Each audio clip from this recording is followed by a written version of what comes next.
ఎటువంటి ప్రార్థన? శత్రువుని గురించి కూడా ప్రార్థన చేయాలి. శత్రువుని గురించి కూడా ప్రార్థన చేయాలి. అప్పుడు ఎంత చక్కగా వింటాడు దేవుడు. ఆయన అదేగా చెప్పింది, నిన్ను వల్లే నీ పొరుగువారిని ప్రేమించి అన్నాడు. మనం శత్రువుని ప్రేమించి శత్రువు కోసం ప్రార్థన చేస్తున్నామంటే ఖచ్చితంగా వింటాడా లేదు దేవుడు. కాబట్టి దేవుడు మన ప్రార్థన వినే విధంగా మన ప్రార్థనలు ఉండాలి అంటే ఖచ్చితంగా నీ గురించి కాకుండా నీ పొరుగువారి గురించి, శత్రువుని సైతం నువ్వు ప్రేమించి వారి గురించి ప్రార్థన చేసినప్పుడు చక్కగా వింటాడు, త్వరగా వింటాడు దేవుడు. ఎటువంటి ప్రార్థన అనేది నువ్వు నిర్ణయించుకో. ఆయనే నీకు సలహా ఇస్తున్నాడు, ఆయనే నీకు చెప్తున్నాడు. చక్కగా వింటున్నాడు దేవుడు. నీ శత్రువుని సైతం నువ్వు ప్రేమించి ఉంటున్నాడు. నీ శత్రువుని సైతం శత్రువుని కొరకు కూడా నువ్వు ప్రార్థన చేయి. ఇటువంటి మర్మంతో మనం ప్రార్థన చేసినప్పుడు చాలా త్వరగా వింటాడు. నీ గురించి నువ్వు చివరన పెట్టుకొని మిగతా వారందరి గురించి నువ్వు ప్రార్థన చేసినప్పుడు దేవుడు నీ ప్రార్థన వింటాడు. అంటే ప్రార్థనలో మనం గెలవడానికి ఇదొక మార్గము. మన ప్రార్థన దేవునికి చేరడానికి ఇదొక మార్గము. పొరుగువారిని గురించి నువ్వు ప్రార్థన చేయటం అనేది గొప్ప విషయం. అది క్రైస్తవులకు దొరుకుతుంది. అటువంటి గొప్ప లక్షణం క్రైస్తవులకు దేవుడు ఇస్తున్నాడు. సరే, ఈ మాటలు మనం ఎక్కడి నుంచి నేర్చుకుంటున్నాము? మత్తయి సువార్త 5వ అధ్యాయము 6వ అధ్యాయంలో మనం ఈ మాటలు నేర్చుకుంటున్నాం. ప్రథమంగా ఇది ఎక్కడ మొదలైందంటే క్రీస్తు ప్రభువారు క్రీస్తు ప్రభువారు బాప్తిసం తీసుకున్న తర్వాత 40 దినాలు ఉపవాసం ఉండి అపవాది చేత, సాతానుడి చేత శోధింపబడి పూర్తిగా సిద్ధమయ్యి సువార్తను ప్రకటించుకుంటూ ఆ దేశాలు తిరుగుతూ ఉండగా అనేక మంది ప్రాముఖ్యంగా స్వస్థపరచబడ్డారు. ప్రథమంగా ఏం చేశారంటే దేవుడు అనేక మందిని స్వస్థపరిచాడు. అనేక మంది రోగులను స్వస్థపరిచాడు. కుష్టి రోగులను, గుడ్డివారిని, ఇంకా అనేక రకాలైనటువంటి వ్యాధిగ్రస్తులను ఆయన స్వస్థపరిచాడు. అదే మాట మత్తయి సువార్త 4వ అధ్యాయము 23వ వచనం నుండి రాయబడింది. అది నేను చదువుతాను. యేసు వారు సమాజ మందిరములలో బోధించుచు, రాజ్యమును గూర్చి సువార్త ప్రకటించుచు, ప్రజలలో ప్రతి వ్యాధిని రోగమును స్వస్థపరచుచు గలిలయ అంతటా సంచరించెను. ఏం చేస్తున్నాడు? రోగులను స్వస్థపరుస్తూ గలిలియా దేశమంతటా సంచరిస్తున్నారు. ఇది చాలా జాగ్రత్తగా గమనించండి. క్రీస్తు ప్రభువారు మొదటిసారిగా ఆయన సువార్త పరిచర్యను ప్రారంభిస్తున్నారు. ఇది చాలా మనందరికీ సంబంధించినటువంటి వాక్యము. జాగ్రత్తగా వినండి. సువార్త ప్రకటిస్తున్నాడు. ప్రకటించుకుంటూ ఆయన ముందుకు వెళ్తున్నాడు. ఈ ప్రారంభ కాలంలో ఏం చేశాడు అంటే అనేక మంది రోగులను, వ్యాధిగ్రస్తులను ఆయన ఏం చేశాడు? జనాలు అది చూశారు. అనేక మంది రోగులను, వ్యాధిగ్రస్తులను స్వస్థపరిచారు. ఇక జనాలకు ఒక ఐడియా వస్తుంది క్రీస్తు ప్రభువారిని గురించి. ఏంటని? ఆయన రోగులను స్వస్థపరుస్తున్నాడు, వ్యాధిగ్రస్తులను స్వస్థపరుస్తున్నాడు. కాబట్టి ఆయన ఎటు ప్రయాణం అవుతున్నాడో వాళ్ళు ఆసక్తి కలిగి ఉంటున్నారు. అద్భుత కార్యాలు చూడటానికి, ఆశ్చర్యకార్యం చూడటానికి ఆసక్తి కలిగి ఉంటున్నారు. కాబట్టి ఆయన ఎటు ప్రయాణం అవుతున్నాడో కొంతమంది ఆశ్చర్యం కలిగిన అది చూసినటువంటి వాళ్ళు ఆయన వెనకాలే వెళ్తున్నారు. ఇప్పుడు క్రీస్తు ప్రభువారికి ఒక మంచి సమయం దొరికింది. అనేక మంది వచ్చినప్పుడు ఆయన ఒక పని చేశాడు. చూడండి ఏంటది? 5వ అధ్యాయం మొదటి నుంచి నేను చదువుతున్నాను. ఆయన జన సమూహములను చూచి కొండ ఎక్కి కూర్చుండగా ఆయన శిష్యులు ఆయన యొద్దకు వచ్చిరి. అప్పుడు ఆయన నోరు తెరిచి ఇలాగ బోధింపసాగాను. జన సమూహమును చూచి కొండ ఎక్కి బోధింపసాగాడు. తెలియజేస్తున్నాడు. ఇప్పటి వరకు వారు ఆయన వెంబడించారు. ఎందుకని? స్వస్థతల కోసము, బాగుపరచబడటం కోసము, ఆరోగ్యము కోసము ఇప్పటి వరకు వారు ఆసక్తి కలిగి ఆయన వెంబడించారు. ఇప్పుడు ప్రధానమైనటువంటిది వారికి అందించాలని, ప్రధానమైనటిది నిజమైనటువంటిది ఏంటిది అసలు? ఆయన రావడానికి కారణం ఏంటి? సువార్త ప్రకటించడానికి.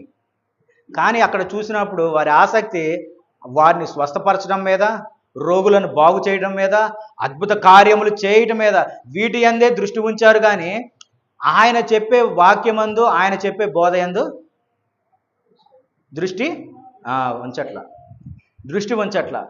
ప్రాముఖ్యమైనది సువార్త. సువార్త నీలో అంటే వాక్యము, నీలో సువార్త నీవు విన్నప్పుడు సువార్త నీలోకి వెళ్తుంది. అంటే వాక్యం నీవు విన్నప్పుడు వాక్యం నీలోకి వెళ్తుంది. వాక్యమే నిన్ను స్వస్థపరుస్తుంది.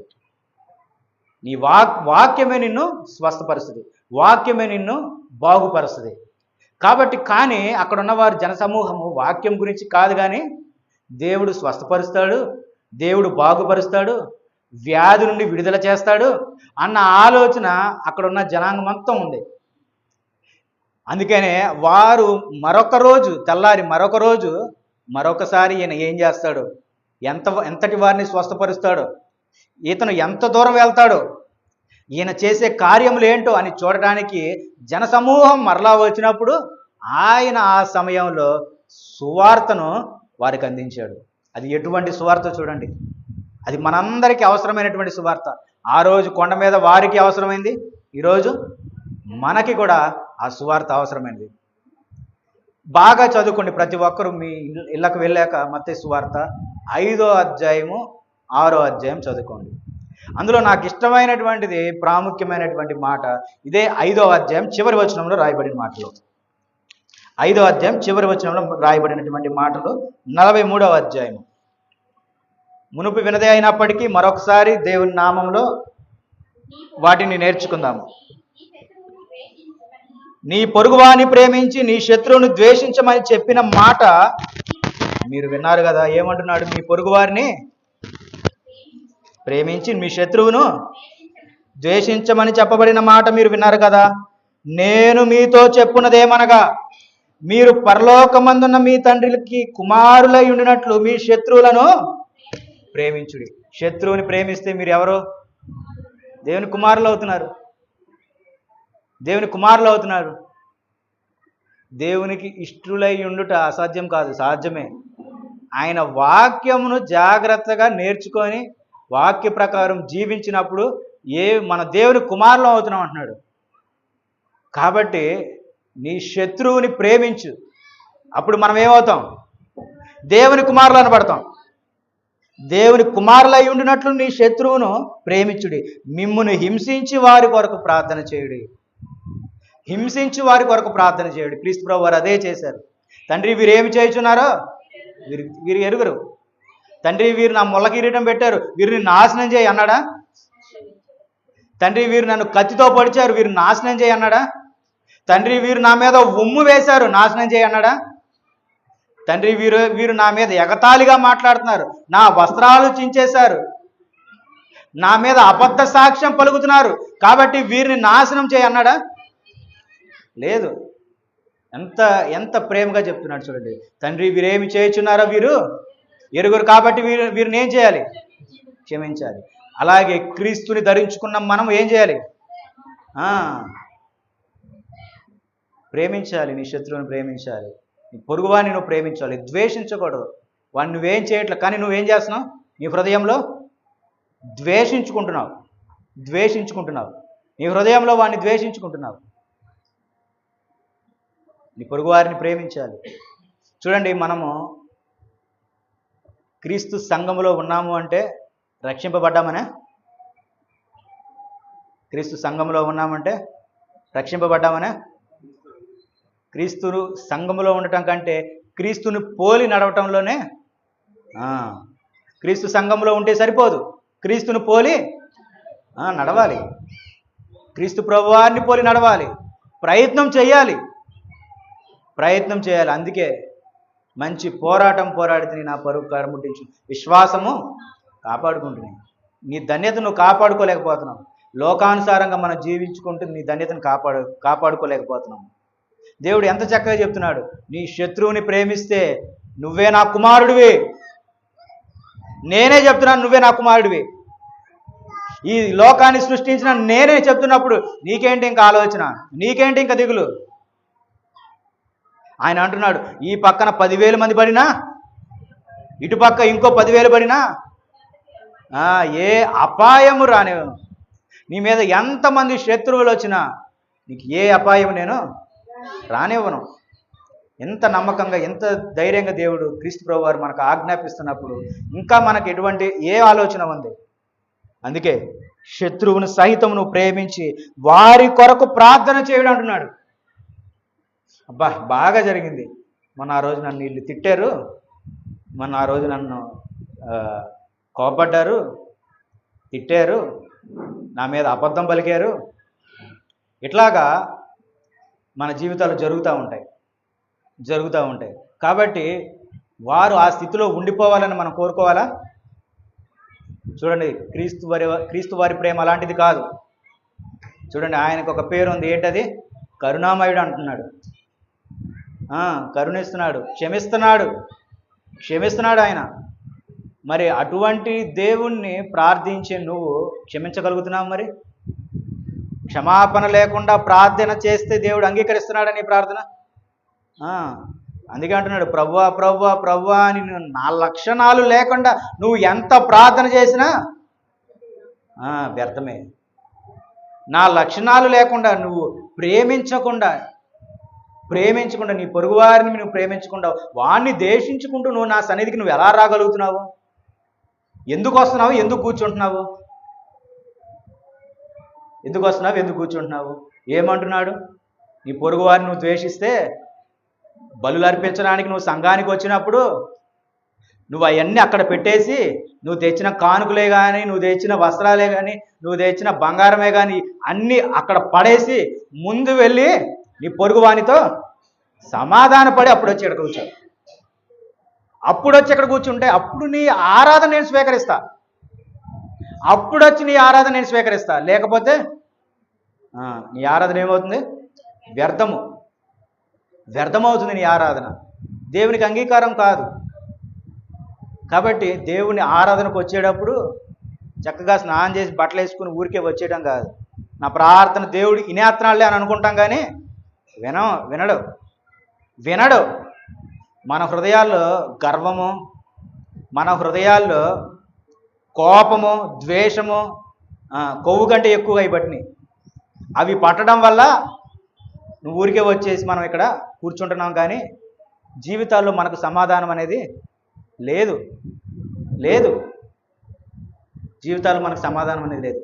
ఇటువంటి సమయాల్లో నువ్వు ఎంత చేసిన ప్రార్థన దేవుడు వింటాడా? వినడు. అసలు చూడడు దేవుని వైపు, అసహించుకుంటాడు. ఎంత చక్కగా చెప్తున్నాడు, శత్రువు ప్రార్థన చేయంటున్నాడు దేవుడు. నువ్వు శత్రువు కొరకు ప్రార్థన చేయంటున్నాడు దేవుడు.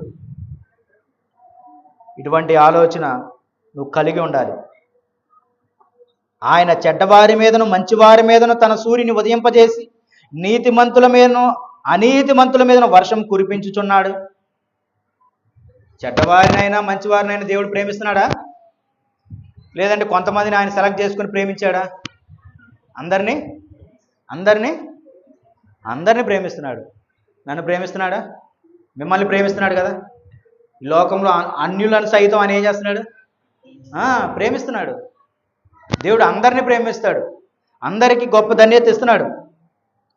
అలాగే మీరు మిమ్మల్ని ప్రేమించు వారినే ప్రేమించినలా మీకేమి ఫలము కలుగును? సుంకరును అలాగూ చేయుచున్నారు కదా. ప్రేమించిన వారిని ప్రేమిస్తాం మనం, తేడా ఏముంటుంది? అంతే కదా. అన్యులు కూడా అంతే కదా, వాళ్ళకి ఇష్టమైన వాళ్ళనే ప్రేమించుకుంటారు. క్రైస్తవుడిగా పిలువబడిన నీవు కూడా నాకు ఇష్టమైన వాడిని ప్రేమించుకుంటున్నాను అన్నప్పుడు వారికి నీకు తేడా ఏంటి? కానీ దేవుడు నీకేం చెప్పాడు? ఒక క్రైస్తవుడిగా అందరినీ ప్రేమించు. నిన్ను నువ్వే ప్రేమించుకొని నీకు ఇష్టమైన వారిని ప్రేమిస్తే ఏంటి లాభం? నేను అంత స్వార్థ ప్రకటించి అంత త్యాగం చేసిన వాడిని ఏంటి లాభము, ఏంటి ఫలితము? నువ్వు ఇంకా నీ హృదయంలో కఠినంగా నీ హృదయాన్ని కఠినం చేసుకొని బ్రతికితే ఏంటి లాభము? క్రీస్తు ప్రభువారు ప్రశ్నిస్తున్నారు, నీ హృదయంలో నుంచి వచ్చిన సమాధానం ఏంటి? ఏ రోజైనా సమాధాన పడ్డావా? ఏ రోజైనా క్షమాపణ చెప్పావా? ఏ రోజైనా తగ్గింపు కలిగి ఉన్నావా? సాధారణంగా మన జీవితాలు ఏంటంటే ఏదో ఒక రోజు మంచి రోజు వస్తుంది కలుగుతాంలే అనుకుంటాం. ఏదో ఒక రోజు మంచి రోజు వస్తుంది కలుగుతాంలే అనుకుంటాం. ఈ ఇన్ని రోజులు మరి ఈ ఆరాధన ఏమైంది? ఆరాధన ఏమైంది? చూడండి, దేవుని వాక్యమును జరిపించాలి. అర్థమైందా? దేవుని వాక్యము జరిపించాలి. ఎప్పుడు జరిపించాలి? నీకు ఇష్టమైనప్పుడు జరిపించాలా? దేవునికి ఇష్టమైనప్పుడు జరిపించాలా? చెప్పండి, చెప్పాలి. దేవునికి ఇష్టమైనప్పుడు జరిపించాలి. అందుకే చెప్తున్నా, ప్రతిసారి నేను చెప్తున్నటువంటి మాట, భక్తి అనేది నీకు ఇష్టమైనట్టు కాదు, దేవునికి ఇష్టమైనట్టు ఉండాలి. ఆ భక్తి జీవితం దేవునికి ఇష్టమైనట్టు ఉండాలి. నా ఇష్టానుసారంగా నేను నా భక్తిని కనపరుస్తానంటే సరిపోదు. దేవునికి ఇష్టం ఉండదు అట్లాంటిది. దేవునికి ఇష్టమైనటువంటి భక్తిని నువ్వు చూపించాలి. అప్పుడే ఆయన అంగీకరిస్తాడు. ఆయనకి ఇష్టమైనటువంటి ఇదిగో భక్తి, అదే చూపిస్తున్నాడు. చక్కగా నువ్వు ఎంత డబ్బులు తెచ్చుకున్నా జేబులో పెట్టుకొని నాకు అవసరంలా అబ్బా ఎంతమందికి భోజనాలు పెట్టు నిజంగా అడుగుతున్నాడా? ఇవి లేకుండా నువ్వెంత చేసినా వ్యర్థమే. ఇందువల్ల నీ పొరుగు వారిని ప్రేమించు అన్నాడు. వారి కొరకు ప్రార్థన చేయండి. శత్రువు కొరకు ప్రార్థన చేయండి. నిన్ను దూషించిన వారి కొరకు ప్రార్థన చేయి. నిన్ను అసహించుకున్న వారి గురించి ప్రార్థన చేయి. నీ మీద ఉమ్ము వేసిన వారి గురించి ప్రార్థన చేయి. నీ మీద అబద్ధ సాక్ష్యం పలికిన వారి గురించి ప్రార్థన చేయి. నీ మీద నేరము మోపిన వారి గురించి ప్రార్థన చేయి. నిన్ను ఎగతాళి చేసిన వారి గురించి, చేతకాని వాడు అని చెప్పిన వాడి గురించి నువ్వు ప్రార్థన చేయి. ఒకవేళ నిన్ను ఎవరన్నా దూషించారనుకో, పరలోకమందు వారి ఫలం వారు పొందుతారు. అంతే కదా? మనం ఏం విత్తుతామో అదే కోస్తాం. నేను ఏం విత్తుతానో అదే కోస్తా. అంతే కదా? నేను ద్వేషించానంటే ద్వేషింపబడతాను నేను కూడా. దేవునికి అంగీకారం కాదు. ఈ స్థాయిలో నిలబెట్టాడు దేవుడు. మీరు కూడా అదే క్రైస్తవుడిగా ఉండటం ఒక గొప్ప ధన్యత. ఈరోజు అనేక మంది ఇదే పరిశుద్ధ దినమున ఎంతమంది ఆరాధిస్తున్నారు తెలుసుగా మీకు? ఎంతమంది ఆరాధిస్తున్నారు? ఎంతమంది ఏడ్చుకుంటూ ఉన్నారు? చేసినటువంటి విషయాలను బట్టి, అపరాధములు బట్టి ఎంతమంది మారు మనసు పొందుతున్నారు? ఎంతమంది వారి తప్పులు సరిచేసుకుంటున్నారు? ఎందుకంటే దేవుని కోపం, దేవుని ఉగ్రత వారికి తెలుసు. ఆయన యందు భయభక్తులు కలిగి ఉండాలంటున్నాడు. ఈ భయం అన్న పదం ఒకసారి మీ హృదయంలో పెట్టుకోండి. భయం అన్న పదం నీ హృదయంలో పెట్టుకోండి. ఇప్పుడు మనం బ్రతుకుతున్నామంటే ఏంటి కారణం? మన లోపల గుండె కొట్టుకుంటుంది. బ్రతుకుతున్నామంటే కారణం గుండె కొట్టుకుంటుంది. కానీ ఈ గుండె ఎటువంటి పరిస్థితుల్లో ఆగిపోతుందో తెలుసా? మనం టీవీలో చూసినప్పుడు, ఫోన్లో చూసినప్పుడు అనేక రకాల అర్ధాంతరంగా ఆగిపోతున్నాయి. ఒకడు బండి మీద వెళ్తూ ఉంటే ఆగిపోయింది, కింద పడిపోయి చనిపోతున్నాడు. ఊరికే ఇట్లా కూర్చొని అన్నం తింటా ఉంటున్నాడు, ఆగిపోయింది, అదే సమయాన్ని ఆగిపోయింది. ఊరికే నడుచుకుంటూ వెళ్తున్నాడు, ఆగిపోయింది. నిద్రలోనే ఆగిపోయింది. బాత్రూమ్కి వెళ్ళి వస్తున్నారు, పడిపోతున్నారు. క్షణం కూడా పట్టట్లా. కనుక ఆయనకు భయపడాలి. అందుకే ఆ మాట కూడా అంటున్నాడు, దేహమును చంపు వారికి కాకుండా ఆత్మను దేహమును రెండింటిని చంపే దేవునికి భయపడాలి. ఆత్మను దేహమును చంపేది ఎవరో? దేవుడు. కాబట్టి మనం ఎవరికి భయపడాలి? దేవునికి భయపడి ఆయన వాక్యమును చక్కగా విని సమాధానపడండి. చక్కగా విని క్షమాపణ పొందండి. క్షమాపణ కలిగి ఉండండి. చక్కగా విని ప్రార్థన చేయండి వారి కొరకు. నీకు ఎన్నో అవసరతలు ఉన్నాయి కదా. నీ ఇంటి చుట్టూ అన్ని అవసరతలే, నీ ఆలోచన చుట్టూ అన్ని అవసరతలే, నీ దగ్గర ఉన్నవన్నీ అవసరతలే. ఈ అవసరతలు నీవు పొందాలి అని అనుకుంటే నీ శత్రువుని గురించి ప్రార్థన చేయి. నీ పొరుగువాడు అవసరత కలిగి ఉన్నాడు కదా, వాడి గురించి ప్రార్థన చేయి. దేవుడు నీ త్వరగా వింటాడు. ఎంత ఆసక్తి ఉందో చూడండి. నేను ప్రార్థన చేస్తున్నా, శత్రువు సైతము ప్రార్థన అవసరత ఉన్నవారి సైతం నేను ప్రార్థన చేస్తున్నా. నా అవసరతను నేను పక్కనే పెట్టేశా, వారి కొరకు ప్రార్థన చేస్తున్నా. ఇప్పుడు దేవుడు నా ప్రార్థన వింటాడా? వింటాడు. ఎంత చక్కగా వింటాడు. ఇక్కడే కదా దొరికేది మరి మనం. ఇక్కడే కదా మన ప్రార్థనలు ఫలించేది. మన ప్రార్థనలు ఎప్పుడైనా ఫలించాలి అంటే నీ పొరుగువాని గురించి ప్రార్థన చేయి. నీ పొరుగువాని గురించి ప్రార్థన చేయి. అప్పుడు నీ ప్రార్థనలో ఫలిస్తాయి. ఏమంటున్నాడు ఆయన? మీరు అడుగు వాటన్నిటికంటేనూ, ఊహించు వాటన్నిటికంటేనూ నేను ఇస్తాను. అసలు మీరు అడగక ముందే నీ అక్కర్లేదో నాకు తెలుసు అంటున్నాడు. నువ్వు మోకరించే ముందే నీ అక్కర్లేవో నాకు తెలుసు అంటున్నాడు. నువ్వు అడిగినా అడగకపోయినా నీ అక్కర్లు ఎవరు తీరుస్తున్నారు? ముందు నా రాజ్యమును, నీతిని మొదట వెతుకు నువ్వు. అప్పుడు నువ్వు అడుగు వాటన్నిటినీ నేను నీకు దయచేస్తాను. కాబట్టి నేను ఎప్పుడు ఎక్కడ ఉండాలి? ఆయన రాజ్యంలో ఉండాలి. ఆయన రాజ్యంలో ఉండాలి. గుర్తుపెట్టుకోండి, దేవుని వాక్యం చక్కగా చెప్తుంది. దేవుడు వాక్యం చక్కగా చెప్తున్నాడు. ప్రేమతోనూ గద్దింపుతోనూ సరి చేసుకొని మరలా కట్టుకుంటూ మరలా చక్కగా అమర్చుకుంటూ దేవుడు మరలా ఈ సంఘమును మన కుటుంబాన్ని దేవుడు మరొకసారి కడుతున్నాడు. కాబట్టి ఎప్పుడైనా మీరు మోకరించి ప్రార్థన చేస్తున్నప్పుడు ఎవరి కోసం ప్రార్థన చేస్తారు? సంఘము కోసం ప్రార్థన. సంఘంలో ఉన్నవారి కోసం, సంఘంలో ఎవరికైతే అవసరత ఉందో వారి కోసం ప్రార్థన చేయి. వారి కోసం ప్రార్థన చేయి.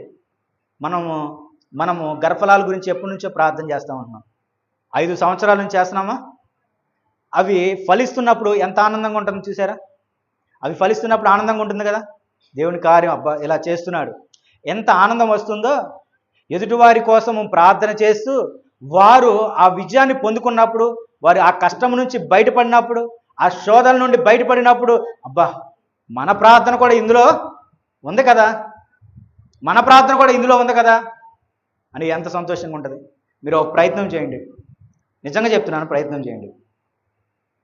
మనందరికీ అవసరాలు ఉన్నాయా లేదా? ఇక్కడ ఉన్న వారందరికీ ఉన్నాయి కదా. నాతో సహా అందరికీ అవసరాలు ఉన్నాయి. కొద్ది రోజులు మీ అవసరతను పక్కన పెట్టండి. పక్కన పెట్టేసేయండి. పక్కన పెట్టేసి నీ పొరుగువారి గురించి ప్రార్థన చేయి. సంఘ అవసరతల గురించి ప్రార్థన చేయి. సంఘంలో ఎవరికి ప్రార్థన అవసరత ఉందో ప్రార్థన చేయి. వాటిని పక్కన పెట్టు. వాటి గురించి ప్రార్థన చేయి. అర్థమవుతుందా? వాటి గురించి మటుకే ప్రార్థన చేయి. నువ్వు అడగనిది ఉంది కదా, నీకు కావాల్సిన అవసరత నువ్వు అడగనిది ఉంది కదా, దేవుడు అది నెరవేర్చడానికి సిద్ధంగా ఉన్నాడు. ప్రయత్నం చేయండి. నేను చెప్తున్న ప్రయత్నం చేయండి. నీకు కావలసినది పక్కన పెట్టు. వదిలిపెట్టమనట్లా, కావలసినది పక్కన పెట్టు. నీ పొరుగువారి గురించి, అవసరత కలిగిన వారి గురించి, ఎంతమంది అయితే అవసరత కలిగి ఉన్నారో ఆత్మల గురించి ప్రార్థన చేయి. సంఘాల గురించి ప్రార్థన చేయి. అందరూ బాగుండాలని గురించి ప్రార్థన చేయి. అప్పుడు నువ్వు ఏదైతే అడగనిది ఉంది కదా నీ అవసరత, దేవుడు వాటిని నెరవేరుస్తాడు. ప్రయత్నం చేయండి. దేవుడు నీ ప్రార్థన వినబోతున్నాడు. దేవుడు నీ ప్రార్థన అంగీకరించబోతున్నాడు. రుచి చూసి తెలుసుకో, రుచి చూసి అనుభవించు. అది పొందుకొని ఇంకా ఆత్మీయ స్థితిలో ఉంటావు, ఇంకా అద్భుతంగా ఉంటావు, ఇంకా అద్భుతంగా నువ్వు ఎదుగుతావు. ఉదాహరణకి మేమే చాలా కాలం నుంచి వ్యక్తిగత ప్రార్థన అనేది చాలా వరకు నా కొరకు ప్రార్థన చేయటం ఆపేశాను. దేవుని చిత్తం ఉంటే ఇస్తాడు, లేకపోతే లేదని. ప్రాముఖ్యంగా సంఘం కొరకు, సంఘంలో అవసరతల కొరకే నేను ప్రథమంగా ప్రార్థన చేయడం ప్రారంభించాను. అందుకే అనుకున్న దానికంటేను, ఊహించు వాటన్నిటికంటేను అత్యధికంగా ఇచ్చు దేవుడు నా జీవితంలో, ఆ వాక్యం నా జీవితంలో ఫలించింది. అడగక ముందే అక్కర్లేదు ఆయనకి తెలుసు. నా జీవితం ఆ లేఖనం ఫలించింది. మీ జీవితంలో కూడా ఆ లేఖనం ఫలిస్తుంది. నేనైతే నిజంగా ఆయన రాజ్యమును, ఆయన నీతిని వెతికాను. ఆయన రాజ్యమును, ఆయన నీతిని నేను వెతికాను. ఆయన రాజ్యం ఏంటి, ఎట్లా ఉండమంటున్నాడు, ఏం చేయమంటున్నాడు, ఎలాగూ ప్రేమించమంటున్నాడు, ఎలాగూ నెమ్మది కలిగి ఉండమంటున్నాడు, ఎలాగూ ప్రశాంత కలిగి ఉండమంటున్నాడు, ఎలాగూ ప్రార్థన చేయమంటున్నాడు, ఎప్పుడు, ఎందుకు, ఎట్లాగా, ఇవన్నీ ఆయన వాక్యానుసారంగా నేర్చుకొని ఆ విధంగా మనం జీవించినప్పుడు, కష్టపడుతున్నప్పుడు దేవుడు మనకిచ్చేది ఇవ్వక మానడు. మీకు ఒక ఆలోచన, మీకు ఒకటి, ఇవన్నీ నేను ఎక్కడి నుంచి పొందుతున్నాను?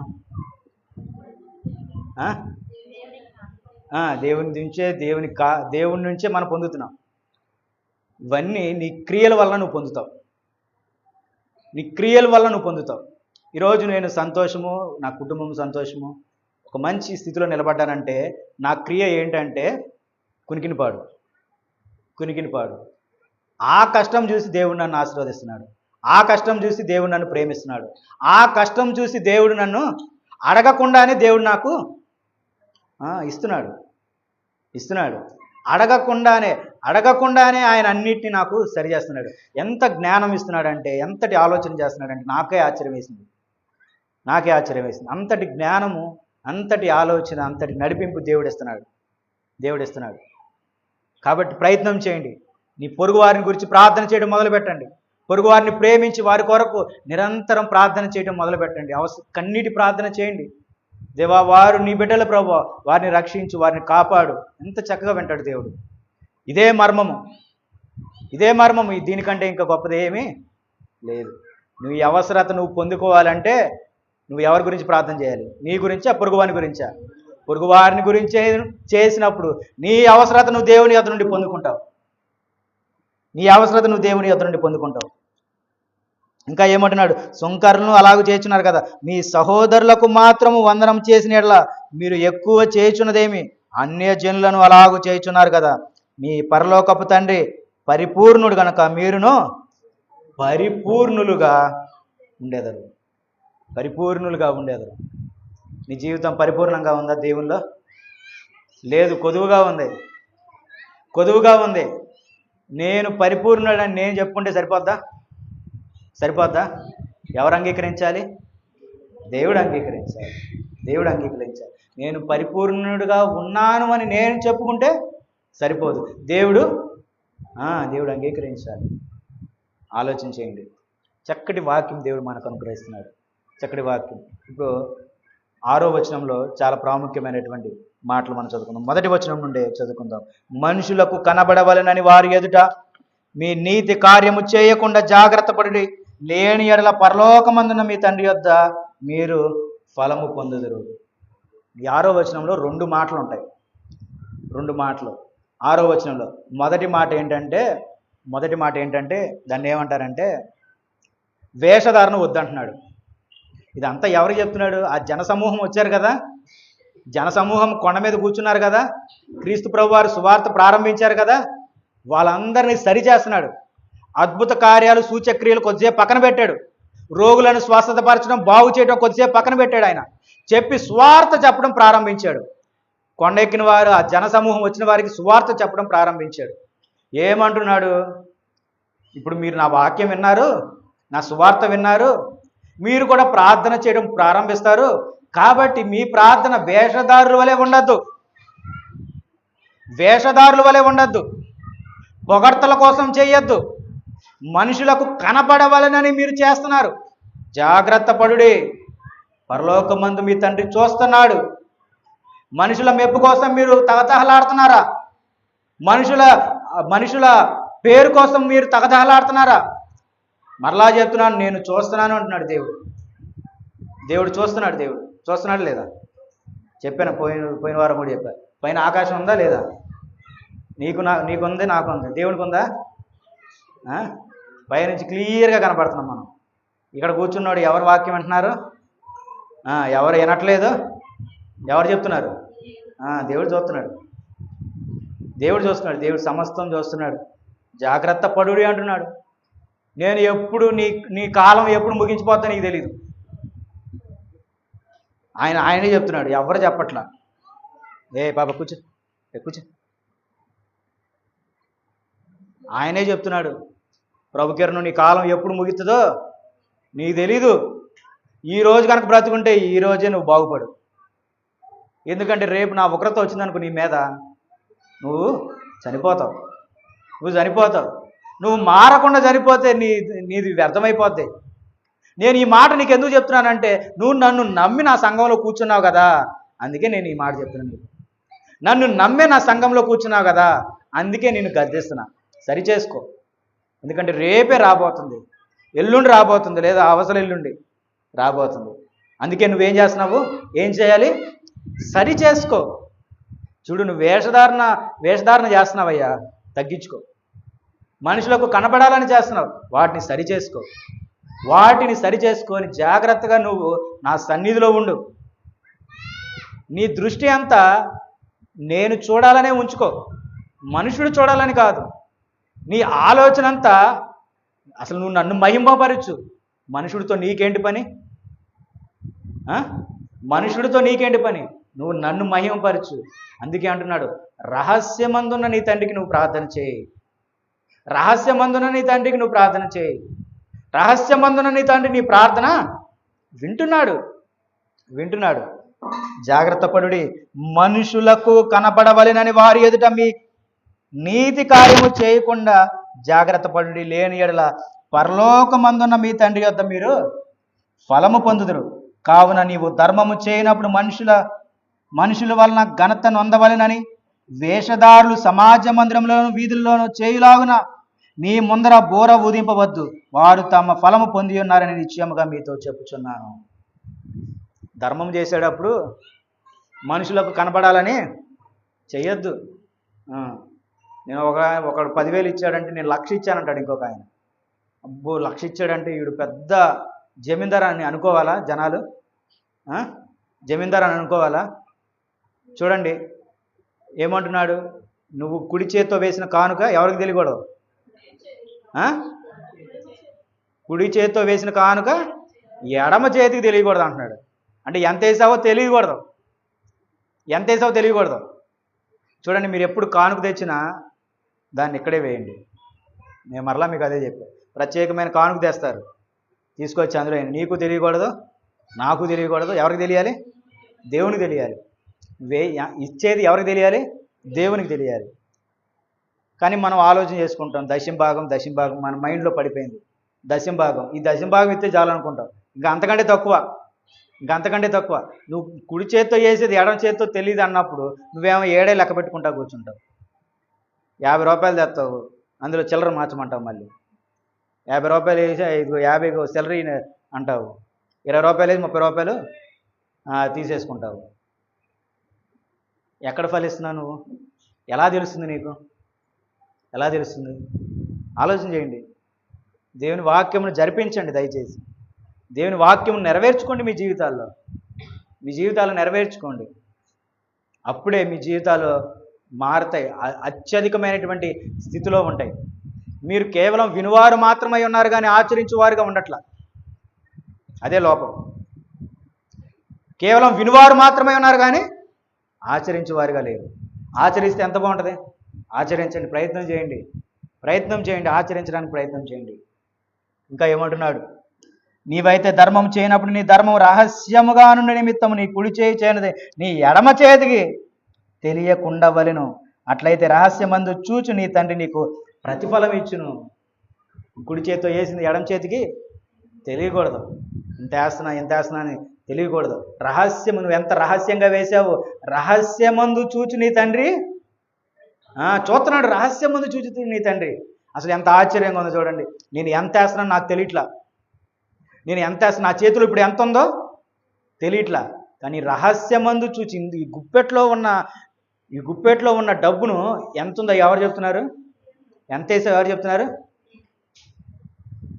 అది కాదు. ఇక నేను ప్రతిదీ లెక్క రాసుకుంటా, దేవునికి ఎంత ఎత్తున్నాను, కిరాణా కొట్లో ఎంత కడుతున్నాను, అప్పుల వాళ్ళకి ఎంత ఎత్తున్నాను, అన్నీ లెక్క రాసుకుంటా.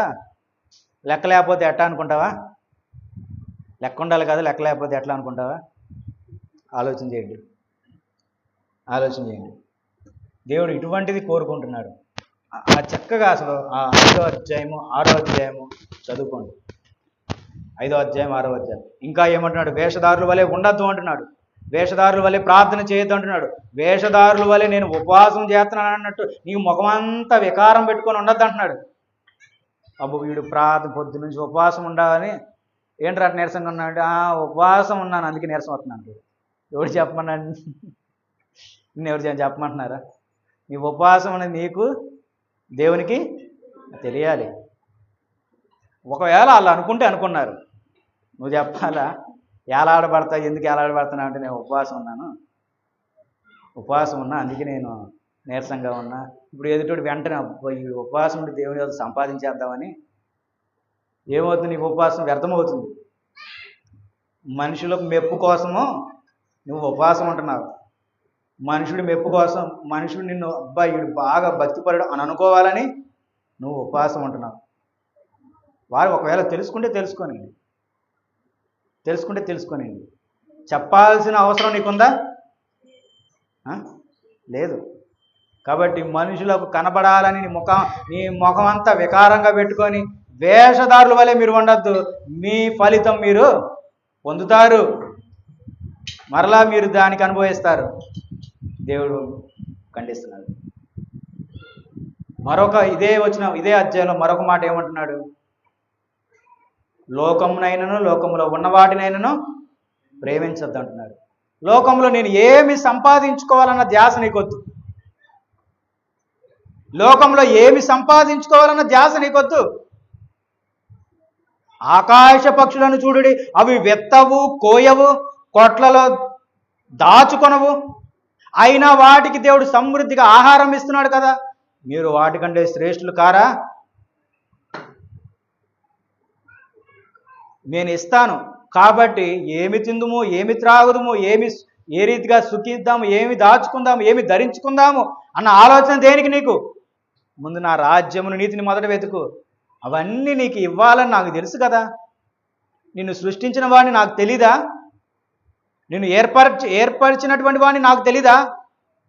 నీకు బట్టలు ఇవ్వాలని, నీకు ఆహారం ఇవ్వాలని దేవునికి తెలీదా? తెలుసు. నీకు ఆరోగ్యం ఇవ్వాలని, ఆయుష్ ఇవ్వాలని దేవుడికి తెలుసు. మరలా నువ్వెందుకు ఇంకా నేను ఏమి తినాలి, ఏమి త్రాగాలి, ఏమి దాచుకోవాలి అని ఆలోచన చేసుకుంటూ దేవుడికి చెందవలసినవి కూడా ఇవ్వకుండా నువ్వు దాచుకుంటున్నావు. దేనికి ఇదంతా? మరలా మీరు నా సంఘానికి వచ్చి నేను క్రైస్తవుణ్ణి అని చెప్పి నువ్వు మరలా చేతులెత్తి ప్రార్థన చేసేస్తున్నావు. నా లక్షణాలను నేను అడిగిన వాటిని నువ్వు నెరవేర్చకుండా ఏం ప్రార్థన చేస్తున్నారు మీరంతా? దేవుడి ప్రశ్న చూడండి. ఇదంతా ఆ కొండ మీద ప్రసంగం చేశారు క్రీస్తు ప్రభు. ఆ జనమంతా అంతకు ముందు రోజు జరిగినటువంటి అద్భుత కార్యములు, సూచక క్రియలు, ఆశ్చర్య కార్యములు, స్వస్థతలు ఇవన్నీ చూసి అబ్బా మళ్ళా మనం కూడా వెళ్దాం, ఎంతమందిని స్వస్థపరుస్తాడు, ఇంకా ఎటువంటి రోగులను స్వస్థపరుస్తాడు, చచ్చిపోయిన వాడిని కూడా లేపుతాడేమో చూద్దాం పదండి అని చెప్పి జనమంతా పోగేసుకొని అక్కడ కూర్చున్న వారందరికీ సువార్త చెప్పడం మొదలుపెట్టాడు. ఏమంటున్నాడు? సహింపు కలిగి ఉండండి, నెమ్మది కలిగి ఉండండి. శత్రువులు మీ మీద దాడి చేస్తారు. వాడు దాడి చేశాడు కదా అని చెప్పి నువ్వు దాడికి ప్రయత్నం చేస్తున్నావు. ఒకడు నీ చెంప మీద కొడితే నిన్ను రెండో చెంప చూపించమంటున్నాడు. నిన్ను చెంప మీద కొట్టిన వాడిని పగ తీర్చుకొనుట నా పని. అంతేనా? పగ తీర్చుకొనుట నా పని. నువ్వు కొట్టి నువ్వు పాడు చేసుకొనొద్దు. నువ్వు కొట్టి నా లేఖనానికి, నా వాక్యానికి విరుద్ధంగా బ్రతకవద్దు. బ్రతకడం కష్టం నిజంగా. దేవుని వాక్యానుసారంగా, దేవుని చిత్తానుసారంగా ఈరోజు మనుషులు బ్రతకలేడు. చాలా కష్టపడుతున్నాడు. కానీ తప్పదు బ్రతకాల్సిందే. నరహత్య చేయవద్దంటాడు, విగ్రహారాధన చేయవద్దంటాడు, వ్యభిచారం చేయవద్దంటాడు. నీ కన్ను నీ దేహం అంతటిని పాడు చేస్తుంటే దేహమంతా అగ్నిలో కాల్చివేయబడుతుంది. కాబట్టి కన్ను తీసుకున్నట్టు మేలు అంటున్నాడు. నువ్వు కన్ను తీసేసుకో, అది మేలు అంటున్నాడు. చూడండి, ఇవన్నీ దేవుని గ్రంథంలో, దేవుని వాక్యంలో మనకు మరలా చెప్పబడుతుంది.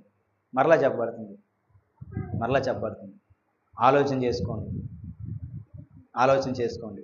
ఈ భూమి మీద ఏమి దాచుకుందాము, ఏమి పూడ్చుకుందాము, ఏమి చేసుకుందాము అన్న తలంపు, అన్న ఆలోచన నీకొద్దు.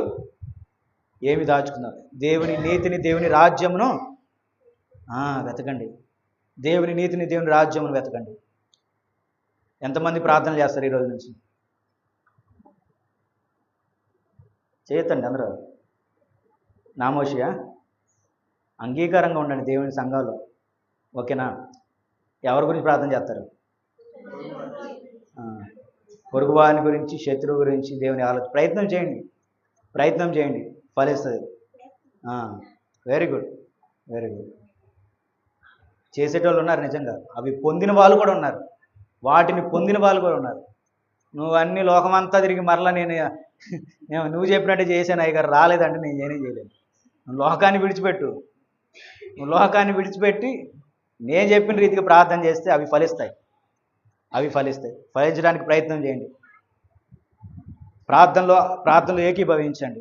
మంగళవారము చాలా ప్రత్యేకమైనటువంటి ప్రార్థన అది. మంగళవారం సంఘంలో జరగబోయేది ప్రత్యేకమైనటువంటిది.